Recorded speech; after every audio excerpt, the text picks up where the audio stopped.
جی بسم اللہ الرحمن الرحیم. اچھا ریزیوم کرتے ہیں. تو میں یہ بتا رہا تھا کہ ان کی جتنی بھی پولیٹیکل پالیسیز رہی ہیں ابھی تک اور اکنامک پالیسیز رہی ہیں, it was not only state led economy as a whole, بلکہ it was basically the combination of state led economy as well as the market led economy. اچھا اس میں پھر فرق کیا پڑتا ہے؟ فرق یہ پڑتا ہے کہ جس طرح وہ لیجسلیٹو پروسیس اس طرح کا بناتے ہیں, اس طرح کی قانون سازی کرتے ہیں کہ انسٹیٹیوشنل ریفارم لیے جائیں, ٹیکس ریفارم لے کے آئے جائیں, انسٹیٹیوشن کی ایفیشنسی کو بہتر کیا جائے, فارن ڈائریکٹ انویسٹمنٹ کی جائے, پرائیویٹائزیشن کی جائے, پبلک پرائیویٹ پالیسی کی جائے, اکاؤنٹیبلٹی ہو, اکاؤنٹیبلٹی کے ساتھ ساتھ میریٹوکریسی ہو, اور اس کے ساتھ ساتھ جو امپورٹنٹ چیز کہ پولیٹیکل پارٹیز کا رول جو ہے وہ انہوں نے کہا بہت زیادہ امپورٹنٹ ہونا چاہیے. یہ تمام چیزیں مل کے انسٹیٹیوشنل ارینجمنٹس کو بناتی ہیں. اور کرپشن جو ہے اس کے لیے انٹالرنٹ انوائرمنٹ بنا دیا گیا, یعنی دیر از نو ٹالرنس فار کرپشن. اب دیکھیں اس تمام پروسیس سے ہوا کیا کہ آلریڈی وہ جو پولیٹیکل ڈیولپمنٹ ہو رہی تھی ایک آلریڈی جس کو ہم بولتے ہیں ملٹری دور کے اندر, وہ جو پولیٹیکل ڈیولپمنٹ تھی وہ فردر جو ڈیموکریٹک دور ہے اس میں بھی آہستہ آہستہ ہونا شروع ہوگی, اور اس کے ایک بڑے ڈراسٹک قسم کے چینجز جو ہیں وہ سرفیس میں نظر آئے. جو پہلا چینج تھا وہ تو یہ تھا کہ لوگوں کے جو حالات زندگی ہیں وہ بہتر ہونا شروع ہوئے. فارن ڈائریکٹ انویسٹمنٹ کی وجہ سے اس ملک کے اندر جو آپ سمجھ لیں ویلیویشن آف لوکل کرنسی یا ڈومیسٹک کرنسی ہے وہ بہتر ہوئی. ٹیکس ریفارم کی وجہ سے ریونیو زیادہ جنریٹ ہوا, جس کو میں نے آپ کو بتایا کہ پہلے 3 سالوں میں 15% tax to G D P ratio کو لے آئے تھے. اس کے ساتھ ساتھ سوشل سیکٹر ریفارمز میں کچھ ایسے فنڈ انٹروڈیوس کرائے گئے جس سے پینشنرز جتنے بھی ہیں, غریب لوگ جتنے بھی ہیں, پاورٹی لائن سے نیچے رہنے والے جتنے لوگ ہیں ان کی بہتری ہو سکے. یعنی ایک طرف نیو لبرل اکانومی کو امپلیمنٹ کر کے اسٹیٹ نے اپنا جو بجٹ ڈیفیسٹ ہے اس کو ختم کیا, اور جو فسکل ڈسپلن ہے یعنی بیلنس بجٹنگ کی طرف آئے. دوسرا جو سرپلس ان کے پاس آ رہا تھا اس کو دوبارہ سپینڈ کرنا شروع کر دیا. کہاں پر؟ سوشل سیکٹر ڈیولپمنٹ میں. کچھ فگرز میرے پاس اس وقت موجود ہیں, میں آپ سے شیئر کرنا چاہوں گا. نمبر 1, ایلبن نے جو ٹیکس ریفارم انٹروڈیوس کرایا اس سے tax to G D P ratio 15% excessively increase کی, زیادہ آئی. اس سے اس کو فائدہ یہ ہوا کہ اس نے چونکہ اپنی سوشل سیکٹر کو بھی تو ڈیولپ کرنا تھا, آگے لے کے جانا تھا, تو اس نے گورنمنٹ سپینڈنگ یعنی جس کو پبلک سپینڈنگ کہتے ہیں جو 9.9% ہوا کرتی تھی آف دا جی ڈی پی, اس کو اس نے ریز کر کے 11.7% تک لے گیا. یعنی آلموسٹ جی ڈی پی کا 12% جو ہے یہ ڈائریکٹلی لوگوں پہ لگے گا, پبلک سپینڈنگ ہوگی. اب جب لوگوں کے اوپر لگتا ہے تو پھر کیا ہوتا ہے؟ سوشل سیکٹر سالیڈریٹی انویسٹمنٹ فنڈ بنایا, یعنی سوشل سیکٹر انویسٹمنٹ فنڈ ایسا ہوتا ہے کہ جس میں سارے کا سارا پیسہ جو ہے پول ہوگا جو کہ ٹیکس ریونیو اور باقی جگہوں سے اور اکانومی ایکسپورٹ سے ریونیو جنریٹ کیا جاتا ہے, فارن انویسٹمنٹ آتی ہے, پیسہ بنایا جاتا ہے, اس کو پھر آپ نے ڈائریکٹلی پبلک سیکٹر پہ انوالو کرنا ہے اور وہ سوشل سیکٹر ڈیولپمنٹ پہ کرنا ہے. اچھا اس میں انہوں نے کیا کیا؟ انہوں نے اسپینڈنگ کی ایجوکیشن پہ 40%, یعنی آپ اندازہ لگا لیں کہ جو اسپینڈنگ اس سے پہلے ہو رہی تھی اس کا جو انہانسمنٹ ہمیں نظر آتا ہے that is 40% enhanced spending. It is not the spending of G D P ratio, یعنی 40% آف دا جی ڈی پی, یہ میں بات نہیں کر رہا, بلکہ میں یہ کر رہا ہوں کہ اگر پہلے جو تھی $100 اسپینڈ کیا جاتا تھا تو اب $140 اسپینڈ ہونے لگا, یعنی پہلی جو اسپینڈنگ ایجوکیشن پہ کی جاتی تھی اس سے 40% زیادہ ہوا. اسی طرح ہیلتھ سیکٹر میں جو گورنمنٹ انوالو تھی اس نے اپنا جو کنٹریبیوشن تھا, جو پبلک سیکٹر ڈیولپمنٹ یا سوشل سیکٹر ڈیولپمنٹ کا پول تھا, اس میں انہوں نے ہیلتھ سیکٹر کو اتنا ماڈرنائز کیا اور 54% اینول انکریز دے دیا اسپینڈنگ کے اندر, یعنی ہیلتھ سیکٹر کو بھی انہوں نے ریفارم کیا. ایک اور بہت بڑا کارنامہ ان کے ہاں آتا ہے جو پیٹریاشو ایلبن نے کیا. انہوں نے اپنی 3 سالہ یا 3.5-4 سالہ گورنمنٹ میں 1 لاکھ نئے گھر بنائے, اور جو اسکیم انہوں نے انٹروڈیوس کی اس اسکیم کو ہم کہتے ہیں سلم کلینر اسکیم, یعنی جھگیوں میں رہنے والے, کچی آبادیوں میں رہنے والے لوگوں کو مار کے کلین ہی نہیں کرنا اس کا مطلب ہوتا ہے جس طرح کہ نارملی پاکستان انڈیا میں کیا جاتا ہے غریب کو مارنے کے لیے, غربت کو ختم کرنے کے لیے غریب مار دو, بلکہ انہوں نے یہ کیا کہ سلم کلینر پروگرام کا مطلب یہ تھا کہ جتنی بھی کچی آبادیاں جھگی ہیں ان کو گھر فراہم کیے گئے. اور یہ پبلک سیکٹر سپینڈنگ ہے, اس میں بینکس کو انوالو کیا گیا, اسمال اینڈ میڈیم انٹرپرائزز کو, مائکرو اکنامکس کو بہتر کیا گیا, یعنی لوگوں کو مواقع ریاست نے پرووائڈ کیے کہ وہ اپنی انکم جنریشن کو بہتر کر سکیں جو آلریڈی جنریٹ کر رہے ہیں, اور وہ جو جن کو جنریٹ نہیں ہو رہی انکم, وہ پاورٹی لائن یا پاورٹی لائن سے نیچے رہ رہے ہیں, وہ کہیں نہ کہیں ایسے مواقع حاصل کریں, ٹریننگز حاصل کریں, ٹیکنیکل نالج حاصل کریں, اور وہ بھی اپنی انکم جنریٹ کریں اسی انوائرمنٹ سے. کیونکہ جب پرائیویٹ انویسٹمنٹ ہوتی ہے, فارن ڈائریکٹ انویسٹمنٹ ہوتی ہے, انڈسٹری آ کے لگتی ہے, تو اوبیسلی بات ہے امپلائمنٹ بھی تو جنریٹ ہوتی ہے, اور ساتھ ساتھ اگر گورنمنٹ بھی اتنی ایماندار ہے کہ وہ اس طرح سے انسٹیٹیوشنل ارینجمنٹ کر رہی ہے, اس طرح سے پالیسی میکنگ پروسیسز بنا رہی ہے کہ جو ڈائریکٹلی سوشل سیکٹر کو ذہن میں رکھتے ہوئے پالیسی میکنگ کی جائے, اپنی سوسائٹی کو, اپنی سوشل سیکٹر ڈیولپمنٹ کو, اپنی ویکنیس کو, اپنے ملک کے حالات کو, پاورٹی کو, یوتھ بلج کو دیکھتے ہوئے, ان امپلائمنٹ ریٹ کو دیکھتے ہوئے, اشیاء خرد و نوش میں جو اضافہ ہو رہا ہے جس کو ہم نمو یعنی انفلیشن کہتے ہیں, اس کو مد نظر رکھتے ہوئے پالیسی فریم ورک بنایا جائے, تو پھر یہ والے ریزلٹس آتے ہیں جو ہمارے سامنے آئے. 1 لاکھ کے قریب انہوں نے گھر بھی بنا ڈالے. پاورٹی ریڈکشن ان کے دور میں کہا جاتا ہے کہ صرف 4 سالوں میں 40% پاورٹی ریڈیوز ہو گئی تھی. اب آپ یہ اندازہ لگائیں, یہ بہت بڑا ایک آپ اچیومنٹ اس کو کہہ سکتے ہیں.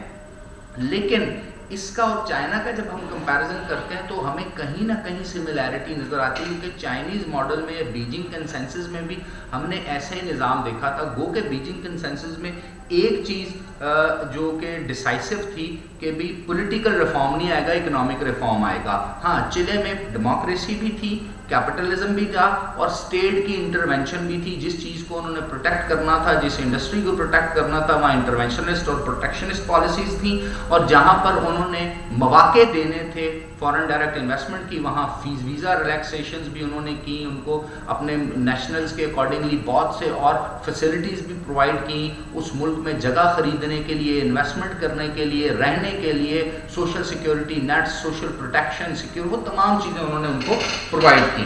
لیکن یہاں پر ایک تھوڑا سا پرابلم یہ آیا کہ یہ چونکہ purely neo liberal capitalistic economy تو تھی نہیں, تو جب ان کا دور جاتا ہے پیٹریوشو ایلون کا, تو اس کے بعد ایک اور ڈیموکریٹ ہمارے سامنے آتے ہیں, پھر ایک خاتون بھی آتی ہیں.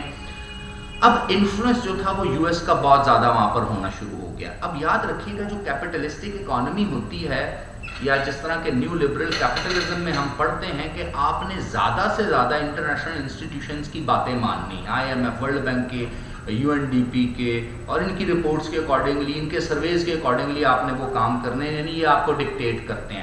تو جب یہ آپ کو ڈکٹیٹ کریں گے تو آپ کے ملک میں ملٹی نیشنل کارپوریشن کا نیٹ ورک زیادہ اسٹرینتھن ہوگا. تو جب یہ نیٹ ورک زیادہ اسٹرینتھن ہوگا تو ایک چیز جو انسٹیٹیوشنل ارینجمنٹ کی آپ سمجھ لیں ریڑھ کی ہڈی مانی جاتی تھی, وہ کیا تھی؟ کرپشن نہیں ہونی چاہیے, اکاؤنٹیبلٹی ہونی چاہیے. اور اس کے ساتھ ساتھ ایک پوائنٹ میں نے آپ کو بتایا تھا, that is political parties involvement, یعنی پولیٹیکل پارٹی کس حد تک انوالو ہوتی ہے انسٹیٹیوشن کی ارینجمنٹ ڈیولپمنٹ میں اور PMP پبلک پالیسی پروسیس کے اندر, پالیسی میکنگ پروسیس کے اندر. تو یہاں پر ایک غلطی ہوگی. 1997 سے 2005 کے درمیان جو کرپشن تھی اس کے انڈیکسز بہت ہائی آنا شروع ہو گئے, کیونکہ purely neo liberal economy dominate کر گئی تھی اسٹیٹ کی فورسز کو, اور اس ویژن کو جو 1988 میں جس ویژن پہ ایک ملٹری رجیم کو ختم کر کے ایک ڈیموکریٹک گورنمنٹ لائی گئی تھی, لیکن پھر بھی ان کی جو گروتھ ریٹ ہے وہ ڈیمیج نہیں ہوتا 2004-05 تک. لیکن 2004-05 میں کیا ہوتا ہے کہ جو GDP گروتھ ہے چلے کی وہ نیچے کی طرف ڈاؤن ورڈ شو کرتی ہے اور کم ہونا شروع ہوتی ہے. جو 5 سے 7% کبھی ہوتی تھی وہ 5 کے بعد 4%, 4 سے 5% کے درمیان آنا شروع ہو گئی. اور پھر ایک اور بڑا کام کیا ہوا جس کو اکانومسٹ تھرڈ جنریشن ڈیولپمنٹ کہتے ہیں. دیکھیے پہلی 2 جنریشن چونکہ میں آپ کو بتا چکا ہوں, فرسٹ جنریشن اور سیکنڈ جنریشن میں کیا ہوتا ہے, انسٹیٹیوشنل ریفارم کیے جاتے ہیں, بہترین بیوروکریسی بنائی جاتی ہے, لیجسلیشن کی جاتی ہے, ٹیکس ریفارم لائے جاتے ہیں, پبلک سیکٹر ڈیولپمنٹ کی جاتی ہے, لوگوں پہ اسپینڈنگ کی جاتی ہے. اس کو first generation economic and political reform کہتے ہیں. پھر جب لوگ بہتر حالت پہ جانا شروع ہو جاتے ہیں, ملک کا جی ٹی پی گرو کرنا شروع ہو جاتا ہے, انڈسٹری پرفارم کرنا شروع ہو جاتی ہے, آپ کی ایکسپورٹس بہتر ہونا شروع ہو جاتی ہے, آپ کے انفراسٹرکچر اچھے ہو جاتے ہیں, اس کو سیکنڈ جنریشن اکنامک گروتھ کہتے ہیں. بٹ 2000 کے بعد پوری دنیا میں چونکہ گلوبلائزیشن کا دور آ گیا تھا اور پوری دنیا انٹرٹوائنڈ ہو گئی تھی, تو اب تھرڈ جنریشن اکنامک ریفارم کا ٹائم آ گیا تھا. لیکن اس ٹائم پہ ایک بہت بڑا آپ سمجھ لیں ایڈمنسٹریٹو لوپ ہول نظر آتا ہے, ایک گلف نظر آتا ہے اس ویژن کے درمیان اور ریئل ٹائم پالیٹکس کے درمیان, یا ان کی ریئل ٹائم ڈیموکریسی کے درمیان, جو کہ ایلون نے بنایا تھا. وہ ویژن یہ تھا کہ ملک کو اوپر لے کے جانا ہے.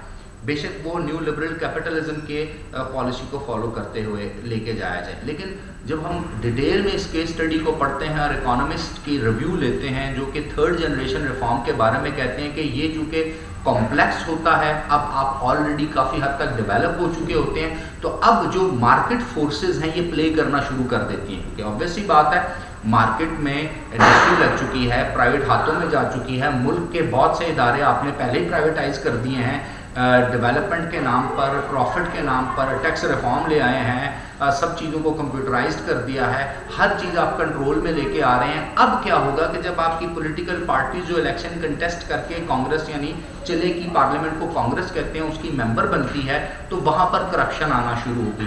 وہاں پر جو پیسے والا تھا وہی الیکشن لڑ کے سامنے آ رہا تھا. لیکن چونکہ ڈیولپمنٹل سٹیج کے اوپر کی طرف یہ ملک جا رہا تھا تو اپیرنٹلی اتنا نظر نہیں آ رہا تھا, لیکن اثرات آہستہ آہستہ 2005 کے بعد نظر آنا شروع ہوئے. اور وہ اثرات کیا تھے کہ جو جی ڈی پی گروتھ تھا وہ بھی ختم ہونا شروع ہو گیا, جو انسٹیٹیوشنل ارینجمنٹ تھی, اس طرح سے انسٹیٹیوشن کام کریں گے, انسٹیٹیوشن کی جو ایفیشنسی ہے یا ان کی جو پرفارمنس ایویلیویشن ہے, اس کا سٹائل, اس کی کس طرح اس کو چیک کیا جائے گا, مانیٹر کیسے کیا جائے گا, وہاں پہ پرائیویٹ ہاتھ زیادہ آنا شروع ہو گئے, یعنی پرائیویٹ انوالومنٹ ہونا شروع ہوگی. ساتھ ساتھ دنیا ایک ٹرانزیشن فیز میں سے بھی گزر رہی تھی, اور آپ کو پتہ ہے امریکن جس اکانومی کو بھی سپورٹ کر دے وہ اپیرنٹلی ایک ببل تو بن جاتا ہے, کچھ عرصے وہ گرو تو کر جاتے ہیں, لیکن بعد میں آخر وہ ببل برسٹ بھی کرتا ہے اور اس کے پیچھے پھر بہت سے محرکات ہوتے ہیں. تو transnational institution, organization, multinational cooperation, intergovernmental organizations کا رول وہاں پر چلے میں بہت زیادہ ہونا شروع ہوا. اب یہ جب رول بہت زیادہ ہوا شروع, تو اب فری مارکیٹ فورسز جو ہیں ان کی انوالومنٹ بہت زیادہ ہوگی. جب ان کی انوالومنٹ بہت زیادہ ہوگی تو وہاں جتنی بھی پالیسی میکنگ پروسیس ہے, جہاں سے ہم نے یہ کہانی شروع کی ہے, پی ایم پی, جو پالیسی میکنگ پروسیس ہے, اب وہ انفلوئنس ہونا شروع ہو گیا. جس طرح کے ڈکٹیٹرشپ رجیم میں ہوتا ہے, جس طرح بعض پاکستان میں آپ کو ہر وقت وہ انفلوئنس ہوتا نظر آتا ہے ایم ایف, ورلڈ بینک کے ہاتھ سے یا باقی انسٹیٹیوشن کے ہاتھ سے, تو چلے میں 2004-05 میں اس کے افیکٹس آنا شروع ہوئے کہ فری مارکیٹ کی وجہ سے, لبرلائزیشن کی وجہ سے, پرائیویٹائزیشن کی وجہ سے ایسی لیجسلیشن نہیں ہو پا رہی تھی جو اس طرح سے اکاؤنٹیبلٹی اور کرپشن کے معاملات کو دیکھ سکے. اور پھر جب انوالومنٹ بہت زیادہ ہو گئی تو مارکیٹ فورسز نے ڈیسائیڈ کرنا ہوتا ہے اکانومی کس طرف جائے گی. یاد رکھیے گا, جہاں کہیں پر بھی مارکیٹ فورسز ڈیسائیڈ کریں اور اسٹیٹ انٹروین کرنے کی حالت میں نہ ہو, یا اسٹیٹ کی کیپیسٹی انٹرونشن کی نہ ہو, یا پروٹیکشنزم پالیسی اسٹیٹ نہ دے سکے, یا سوشل سیکٹر ڈیولپمنٹ ریفارم یا سبسڈیز اسٹیٹ نہ دے سکے, تو وہاں پر پھر بہت زیادہ ریزنٹمنٹ آتی ہے. اور ریزنٹمنٹ آہستہ آہستہ آنا شروع ہوئی کہ 2008 آ گیا. 2008 میں فائنینشیل کرائسس آیا, لیکن ابھی بھی چلے کی گورنمنٹ اس قابل تھی کہ اس نے $4 بلین کا بیل آؤٹ پیکج دے دیا. اس نے اپنے آپ کو دوبارہ سٹیبل کرنے کی کوشش کی, اور 2008 سے 2013 کی سٹیٹسٹکس بتا رہی ہیں کہ جو گروتھ ریٹ تھا وہاں پر جی ڈی پی کے ریفرنس سے وہ 4-5% پہ دوبارہ جانا شروع ہو گیا.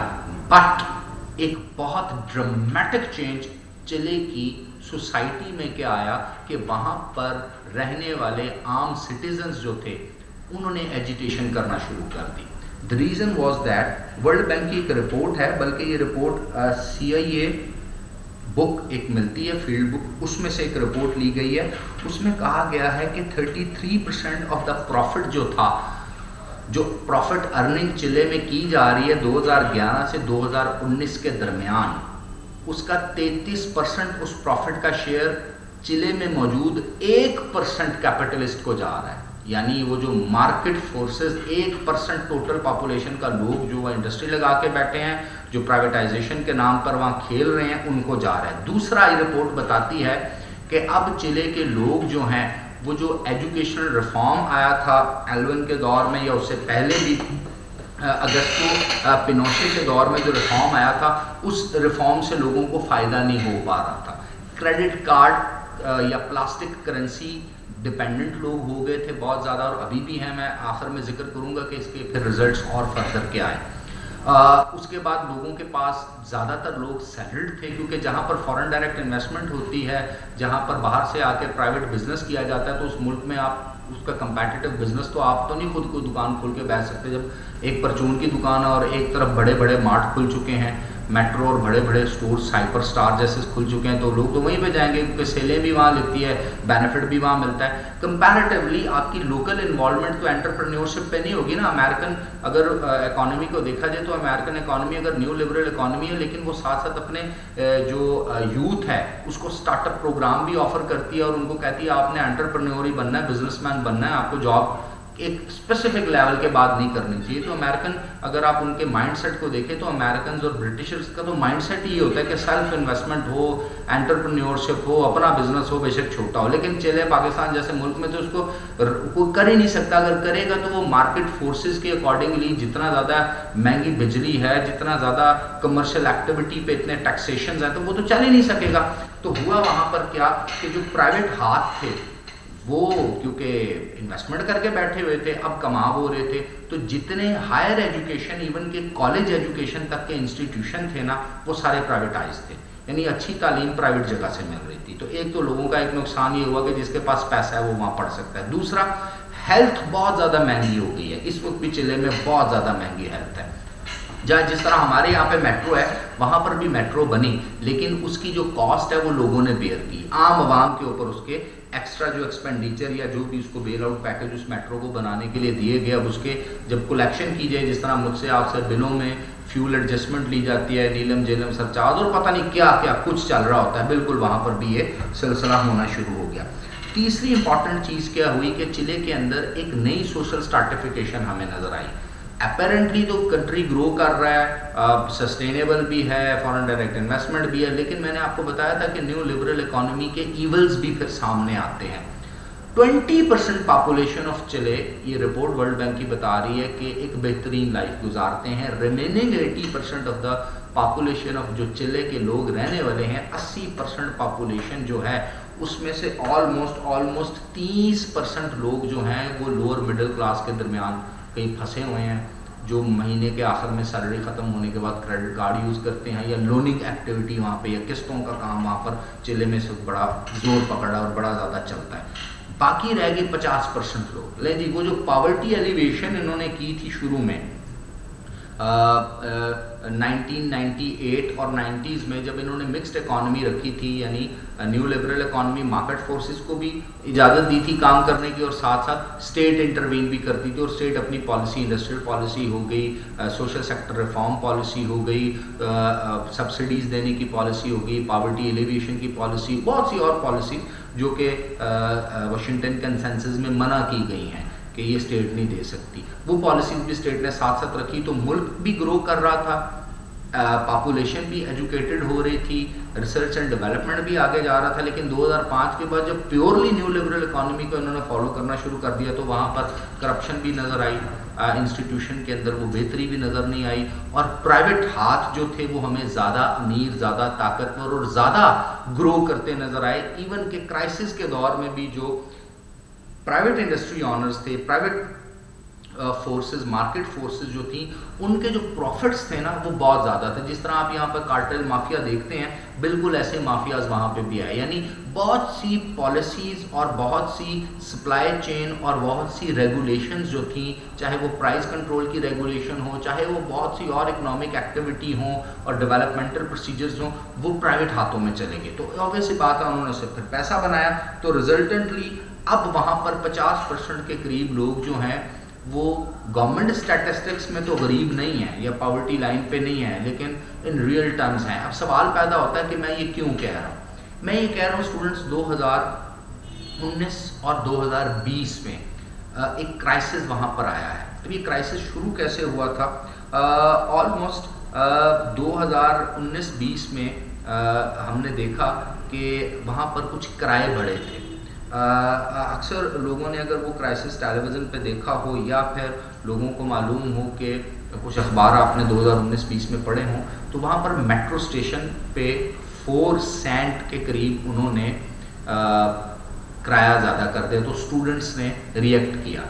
جب اسٹوڈنٹس نے ریئیکٹ کیا تو وہ ایک میس موومنٹ بن گئی اور وہاں پر بہت زیادہ جو آپ کو سٹنگز نظر آئے، وائلنس نظر آیا، یہاں تک کہ کرفیو لگ گیا، ایمرجنسی لگانی پڑی، پھر ایمرجنسی لفٹ کرنی پڑی، پھر 2020 میں یہ ہوا، پھر کووڈ آ گیا، اور پھر چلتے چلاتے آج 2021 مارچ میں ہم بیٹھے ہیں. تو ابھی بھی جو چلے ہے اس کی جو پولیٹیکل سٹیبلٹی ہے وہ کوسچنڈ ہے.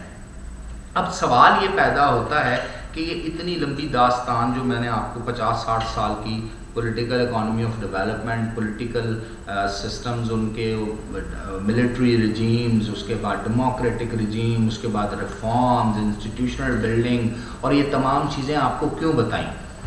ہم نے چونکہ پولیٹیکل اکانومی آف ڈیولپمنٹ کو with reference to state and globalization پڑھنا ہوتا ہے اپنے سبجیکٹ میں، تو ہمیں ضروری ہے انڈرسٹینڈ کرنا کہ جب ہم بیسک تھیم یا کانسیپٹ یا ٹرمینالوجیز کو الگ الگ پڑھ لیں تو اس کی پھر امپلیمنٹیشن بھی دیکھیں ریاستوں میں کیسے ہوئی. اسی کو کیس اسٹڈی کہتے ہیں کہ جو تمام کانسیپٹس تھیوریٹیکل پرزم سے دیکھیں یا ڈفرینٹ ٹرمینالوجیز کے آسپیکٹ میں دیکھیں، جو میں پریویس مڈ ٹرم کے لیکچرز میں آپ کو ڈیٹیل میں پڑھا چکا ہوں. اب اس کی پریکٹیکل امپلیمنٹیشن جب ہم کیس اسٹڈی میں دیکھتے ہیں تو ہمیں پھر پتہ چلتا ہے کہ کون سا پولیٹیکل اکنامک ماڈل جو ہے کس ملک کے لیے بہتر ہے، نمبر 1. نمبر 2 ہمیں یہ پتہ چلتا ہے کہ جو ڈیسیژن میکنگ فورسز ہوتی ہیں ان کو ڈیسیژن کس ایریا پہ لینے پڑتے ہیں. سوائے انسٹیٹیوشنل ریفارم سے کچھ نہیں ہو جاتا، بلکہ آپ کو لیجسلیٹو ریفارم بھی لانے پڑتے ہیں. اسی طرح آپ کو دنیا سے کٹ آف ہو کے اسٹیٹ لیڈ اکنامک ڈیولپمنٹ پہ نہیں چلنا پڑتا، بلکہ جو دنیا میں اس وقت رائج الوقت اکنامک ماڈل ہے اس سے بھی کچھ بینیفٹس حاصل کرنے پڑتے ہیں، جس طرح کہ ہم نے بیجنگ کنسنسس میں دیکھا تھا. چائنیز ماڈل میں ڈیٹیل میں بھی آپ کو پڑھاؤں گا، لیکن میں ایک بیجنگ کنسنسس ٹاپک بھی آپ کو پڑھایا تھا جس میں ہم نے دیکھا تھا اکنامک ریفارم ہمیں بہت زیادہ نظر آتے ہیں. تو چلے سے ہمیں 2 چیزیں یا 3 امپورٹنٹ چیزیں سمجھ آتی ہیں. نمبر 1، کسی بھی ملک کی پولیٹیکل اکانومی کو اگر آپ نے بہتر کرنا ہے تو وہاں کے پولیٹیکل انسٹیٹیوشن جو ہیں ان کو اپنا بہترین رول ادا کرنا پڑے گا، اور پولیٹیکل انسٹیٹیوشن تب تک اپنا رول بہترین ادا نہیں کر سکتے جب تک پالیسی میکنگ پروسیس جو ہے یہ ایفیشینٹ، افیکٹو اور ایڈوانسڈ نہ ہو. جو آج کے دور میں ہمیں پالیسیز چاہیے وہی بنائی جائیں، اور ان پالیسیز کو جن اداروں کے تھرو امپلیمنٹ کر کے ایگزیکیوٹ کرنا ہے ان اداروں کی ان پٹ لی جائے. یہ بھی دیکھا جائے کہ وہاں پر کیا کیپیسٹی بلڈنگ کی ضرورت نہیں ہے. یہ تو نہیں ہو سکتا کہ آپ کسی کی ریفارمڈ قسم کی کیس اسٹڈی پڑھ کے اس کو فوراً پاکستان پہ امپلیمنٹ کر دیں، یہ دیکھے بغیر کہ پاکستان کے انسٹیٹیوشن کیسے پرفارم کر رہے ہیں. پاکستان کی بیوروکریسی کے 100 قسم کے فارملزم کے مسائل ہیں، ڈیسپوٹزم کے مسائل ہیں، سیلف ایگرینڈیزمنٹ کے مسائل ہیں، کرپشن کے مسائل ہیں، اور پولیٹیکل انوالومنٹ ہے، یعنی پولیٹیکو اکنامک وہ جو پولیٹیکو ایڈمنسٹریٹو ڈائیکاٹمی نہیں ہے، ہر جگہ تو انفلوئنس استعمال ہو جاتا ہے. پھر ایڈ ہاکزم پاکستان میں بہت زیادہ ہے. تو اس کے لیے پہلے تو آپ کو انسٹیٹیوشن ارینجمنٹ یعنی ریفارم لانے پڑیں گے. اس کے لیے آپ کو بہترین قسم کی لیجسلیشن کرنی پڑے گی. لیجسلیشن کرنے کے لیے آپ کو بہترین پولیٹیکل پارٹی کی پارٹیسپیشن چاہیے ہوتی ہے، جو ایماندار پولیٹیکلی پارٹیسپیٹ کریں اور جا کے پارلیمنٹ میں اسمبلیوں میں جا کے بہترین قانون سازی کریں، لیجسلیشن کریں. پھر اس کو امپلیمنٹ کرنے کے لیے آپ کو صرف اور صرف بیوروکریسی پہ ڈیپینڈنٹ نہیں ہونا پڑتا، بلکہ آپ کو ایک پیرلل انسٹیٹیوشنل ڈیولپمنٹ کرنی پڑتی ہے. پرائیویٹ سیکٹر کنسلٹنٹ ہائر کرنے پڑتے ہیں، پرائیویٹ سیکٹر لوگوں سے، یا جس کو ہم اپنی زبان میں ٹیکنوکریسی کہتے ہیں، ان کی ان پٹ لینی پڑتی ہے، ٹریننگ انسٹیٹیوشن بنانے پڑتے ہیں. پھر اس کے ساتھ ساتھ وہ جو لوگ ہیں وہ کہاں سے آئیں گے؟ وہ امریکہ، چائنا اور لنڈن سے آپ ان لوگوں کو لے کے آئیں گے ایکسپرٹس کو، ایک دفعہ تو آپ لوگوں کو لے آئیں گے، بعد میں کیا کریں گے؟ تو اپنے یوتھ کو گروم کرنا پڑتا ہے، یعنی ریسرچ اینڈ ڈیولپمنٹ میں پیسہ لگانا پڑتا ہے. یہ نہیں کہ میں اور آپ اپنا پیسہ لگا کے ہی فیسیں پے کریں، اپنا پیسہ لگا کے سارا کام کریں، اور جس کی اجازت جیب دیتی ہے، جس کے پیرنٹس اس کو سپورٹ کرتے ہیں، وہ تو آگے تک پڑھ لکھ جائے گا بیچارہ، باقی پیچھے کے پیچھے رہ جائیں. تو ایز اے ہول ہم اس جو کیس اسٹڈی ماڈل سے یہ دیکھتے ہیں کہ from the grass root level سب سے پہلے نیت ہونی چاہیے. اس کے بعد آپ نے جو انٹرنیشنل ٹرینڈ دیکھے ہیں، جو اتنا کچھ ہم نے کتابوں میں پڑھتے ہیں، جو اتنی بڑی بڑی پالیسیز بنتی ہیں، ان کو سمجھنا پڑے گا. پھر اس کے لیے ول ہوگی، پھر right man for the right job ہوں گے، ریفارمز آپ لے کے آئیں گے، بیوروکریٹک ریفارمز لے کے آئیں گے، سول سروسز ریفارم لے کے آئیں گے، اچھی سیلریز ان کو دیں گے، اچھی ٹریننگز کروائیں گے، پھر ان کی مانیٹرنگ کریں گے، پھر ان کی اکاؤنٹیبلٹی کریں گے.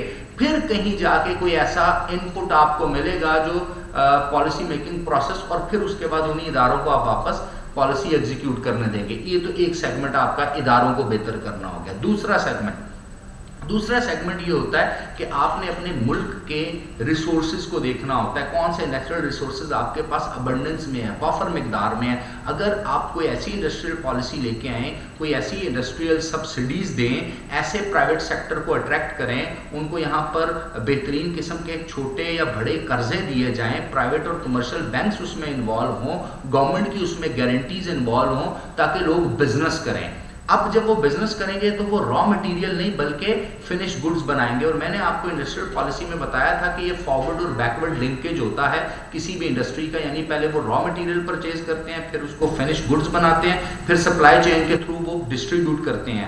بے شک ملک کے اندر بے شک ایکسپورٹ کرنا ہو. تو یہ جو فارورڈ اور بیکورڈ لنکیج ہوتا ہے سپلائی چین اور پیچھے سے را مٹیریل خریدنے کا، یہ لوگ بھی اسی ملک کے ہوتے ہیں. تو را مٹیریل بھی آپ کا بکے گا، انڈسٹری میں نوکری بھی آپ کو ملے گی، اور اس کے ساتھ ساتھ سپلائی چین کے تھرو، ایکسپورٹ کے تھرو آپ اس کو بیچیں گے. پھر انٹرنیشنل مارکیٹ میں آپ کا کمپٹیشن بنے گا، اس سے آپ فورن ریونیو جنریٹ کریں گے. جو اس وقت آپ صرف آؤٹ سائڈ پاکستان بیٹھے اوورسیز پاکستانیوں کے وہ جو پیسے ریمیٹنسز اپنے گھروں میں بھیج رہے ہیں، جو اس پہ ڈیپینڈنٹ ہے نا، آپ کو باہر سے ایکسپورٹ کا پیسہ بھی آپ کے پاس آئے گا، آپ کی کرنسی کی ویلیو بڑھے گی. اچھا، اس کے ساتھ ساتھ ایک اور آپ کو کام کرنا پڑے گا جو ہم چلے سے اخذ کر سکتے ہیں، کنسسٹنسی آف دا پالیسیز ہونی چاہیے. دیکھیں اگر ہم دیکھیں تو ہمیں جو یہ 1970s کا دور نظر آتا ہے سیلواڈور آئینڈے کا.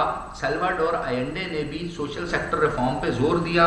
اس کا دور جیسے ختم آتا ہے تو ہمارے پاس اگستو پینوشے آتے ہیں. تو اگستو پینوشے نے بے شک ٹائرنی کا ایک دور اور مسنگ پرسنز اور قتل و غارت اور امپریزنمنٹ اپنے اوپوننٹ کے لیے کیا، لیکن سوسائٹی کے ریفارم اس نے کیے. اس کے بعد پھر جب ڈیموکریٹک دور آتا ہے پیٹریاشو ایلون کا، تو اس نے بھی وہی سوشل سیکٹر ڈیولپمنٹ، وہی گرومنگ، وہی ایجوکیشن، وہی ہیلتھ، وہی لوگوں کو اوپر لے کر کے جانا، وہی اس کے ساتھ ساتھ جو ریسرچ اینڈ ڈیولپمنٹ پہ انویسٹمنٹ کرنا. تو کنسسٹنسی نظر آتی ہے. ہمارے ہاں ایڈہاکزم نظر آتا ہے. تو تیسری چیز ہم سے اس سے ہم یہ اخذ کرتے ہیں.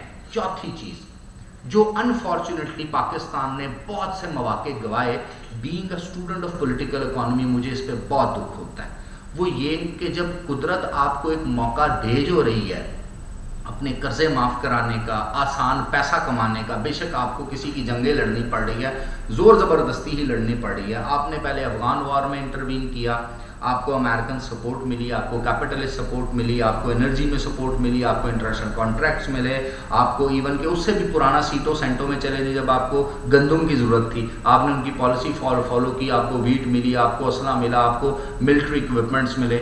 تو آپ نے اپنی اکانومی کو کیوں نہیں بلڈ کیا؟ آپ نے اپنی انڈیجینس انڈسٹری کو کیوں نہیں بلڈ کیا؟ بلکہ آپ کرپشن میں لگے رہے، چاہے ملٹری رجیم ہو چاہے ڈیموکریٹک رجیم ہو. اچھا، اس کے بعد دوسرا موقع ملا وار آن ٹیرر کے نام پہ، بہترین قسم کے فنڈز ملے. کولیجن سپورٹ فنڈ آپ اس کو کہہ لیں، کوئی اور نام اس کو آپ دے لیں، UK US ایڈ پروجیکٹس کر لیں، سوشل سیکٹر ڈیولپمنٹ کے لیے پیسے آپ کر لیں، اور بہت سے ایسے موقع ملے وہاں پر آپ اپنے قرضوں کی قسطیں بہتر کر سکتے تھے، کم کر سکتے تھے، نیگوشیٹ کر سکتے تھے. وہ بھی نہیں کیے. ابھی ان کے کونڈالیزا رائس اپنی کتاب میں لکھتی ہے کہ مشرف کو 7 سے 8 آپشن دی, اس نے ساری مان لی. وہ کہتی ہے ہم یہ سمجھے تھے کہ 2-4 آپشن پہ وہ ہم سے اڑے پھنسے گا, لیکن اس نے کہا کوئی نہیں جی, میں نے بس گورنمنٹ کرن دے ادھر. اسی طرح ہمارے آشرواد چاہے ڈیموکریٹ ہوں چاہے ملٹری رجیم کے لوگ ہوں, یہ باہر سے آشرواد لینے کے چکر میں ملک کا بیڑا غرق کرتے ہیں. اچھا, اس کے ساتھ ساتھ ہمیں بہت سے مواقع ریجن میں گروتھ کے ملے, ہم نے وہ گوا دیے. ابھی سی پیک کا ہمارے پاس موقع ہے, لیکن ہماری جو کرپشن کی عجب اور غضب کہانیاں ہیں وہی نہیں ختم ہو رہی. تو کس طرح ملک آگے جائے گا؟ یعنی چلے کی کیس اسٹڈی اور پاکستان کو اگر میں ملاؤں, کیونکہ میں نے آگے آپ کو پاکستان پڑھانا ہے انشاءاللہ, تب بھی میں اس کو ڈسکس کروں گا, تو ہمارے پاس بہت زیادہ اپارچونیٹیز ملی. ہمارے یہاں پر یوتھ زیادہ ہے, 61-62% یوتھ بلج ہے, اور جس ملک کی پاپولیشن میں یوتھ زیادہ ہوتے ہیں, انٹرنیشنل ریلیشن میں ایک ٹاپک آتا ہے نیشنل پارک. اس کو نیشنل پارک کا امپورٹنٹ انگریڈینٹ سمجھا جاتا ہے. اس یوتھ کو ایجوکیٹ کریں, اس یوتھ کو ٹیکنیکل نالج دیں, اس یوتھ کو اسکلڈ کریں, اس یوتھ کو گروم کریں. ہم نے یوتھ کو یا فرقہ واریت میں ڈیوائڈ کرنا ہوتا ہے, یا پولیٹیکل پارٹی کے نعرے لگانے میں ڈیوائڈ کرنا ہوتا ہے, یا ٹی وی پروگراموں اور گانوں میں ڈیوائڈ کرنا. بٹ ویئر وی اسٹینڈ, ہم نہ پوری طرح سے لبرل ہو رہے ہیں, نہ ہم پوری طرح سے ٹریڈیشنل ہو رہے ہیں, ہم کوئی عجیب و غریب قوم بن رہے ہیں. اور یاد رکھیے گا, تاریخ اگر آپ پڑھتے ہیں, اتنے موقع نہیں ملتے جتنے موقع پاکستان کو ملے ہیں. تو ایز اے ہول جب میں سارے کے سارے نظام کو دیکھتا ہوں, کسی اور ملک کی ڈیولپمنٹل سٹڈیز کو دیکھتا ہوں, کیس سٹڈیز کو دیکھتا ہوں, تو دکھ یہ ہوتا ہے کہ ہمارے یہاں پر اگر ایک سیگمنٹ بہتر ہے تو دوسرا خراب ہو جاتا ہے, کہیں جا کے دوسرا سیگمنٹ بہتر ہونے کی کوشش کرتا ہے, تیسرا خراب ہو جاتا ہے. 5 سالہ 8 سالہ 10 سالہ 20 سالہ پلاننگ کمیشن والے بنا دیتے ہیں, short term long term planning ہوتی ہے, امپلیمنٹیشن نہیں ہوتی. ایک آتا ہے وہ ایک طرف اکانومی کو لے جاتا ہے, دوسرا آتا ہے وہ دوسری طرف لے جاتا ہے, اور یہ بہت بڑا ہماری جو یوتھ ہے, آج کی یوتھ, اس کے لیے مذاق ہے. کیونکہ یاد رکھیے گا اسٹوڈنٹس, اگر آپ تعلیم یہ سوچ کے حاصل کر رہے ہیں کہ آپ کو گورنمنٹ نوکری مل جائے گی یا گورنمنٹ نوکری سے آپ کی زندگی گزر جائے گی, تو آگے آنے والا دور نالج اکانومی کا دور ہے. آگے آنے والا دور ایک ٹریڈیشنلسٹ اپروچ کا دور نہیں ہے. آپ اگر امریکن اکیڈیمیا کو دیکھیں, برٹش کے اسٹوڈنٹ سے, لنڈن اسکول آف اکنامکس میں, ہارورڈ اور آکسفورڈ, سوسیکس اور کولمبیا یونیورسٹی میں پڑھنے والے لوگوں سے بات کریں, انٹریکٹ کریں. آج سوشل میڈیا کا دور ہے, ایون انڈین سے آپ انٹریکٹ کریں تو وہ آپ کو بتاتے ہیں کہ اس مائنڈ سیٹ سے باہر نکلیں. تعلیم نوکری حاصل کرنے کے لیے نہیں ہے, بلکہ آپ نے اپنے آپ کو پروو کرنا ہے, کسی مقام پہ لے کے جانا ہے, اور پھر نیشن بلڈنگ میں اپنا رول ادا کرنا ہے. بٹ انفارچونیٹلی ہمارے ہاں سارے کے سارے ٹرینڈز 100-200 سال پرانے ہیں, اور ہم ان باتوں پر لڑ رہے ہوتے ہیں جو انفارچونیٹلی آج کے ماڈرن ورلڈ کا ایشو ہی نہیں ہے. یعنی ہم اکانومی پہ ڈبیٹ نہیں کر رہے, ہم پولیٹیکل اسٹیبلٹی پہ ڈبیٹ نہیں کر رہے, ہم پتہ نہیں ارد گرد کی چیزوں میں پڑھیں. اور ایون کہ ہم جب اسٹوڈنٹ ایز اے اسٹوڈنٹ تعلیم بھی حاصل کرتے ہیں, تو ہمارے انٹرسٹ اس علم کو حاصل کر کے اس میں ایفیشنسی, ایکوریسی اور ایکسپرٹی لانا نہیں ہوتے, بلکہ نمبر لینا ہوتے ہیں. تو بینگ اے ٹیچر اور being a student, being a teacher آپ سے تھوڑا سا سینئر ہوں, تو میری کوشش ہوتی ہے جو چیزیں ہمیں ہمارے استادوں نے بتائیں اور جو کہیں رہ گئیں, وہ ہم نے جو اپنی زندگی سے سیکھی وہ آپ تک ضرور پہنچے. اور بینگ اے اسٹوڈنٹ میری کوشش یہ ہوتی ہے کہ اگر ہم اور آپ بہترین ریسرچ کریں, اچھا کام کریں, اس اچھے کام کو پبلک کریں, اس کی پبلیکیشن ہو, اچھا تھیسس کریں, ایک ان پٹ اپنی طرف سے دیں, اور دیکھیں دنیا کہاں پہ کھڑی اور ہم کہاں پہ کھڑے ہیں. تو یہ میں نے آپ کو اب آخر میں اپنا انالیسس بھی بتا دیا. اب کرتے ہیں کوشچن آنسر سیشن, اور آئی ہوپ کہ آپ لوگ کوشچن آنسر سیشن میں موجود رہیں گے, کلاس کو کوئٹ نہیں کریں گے.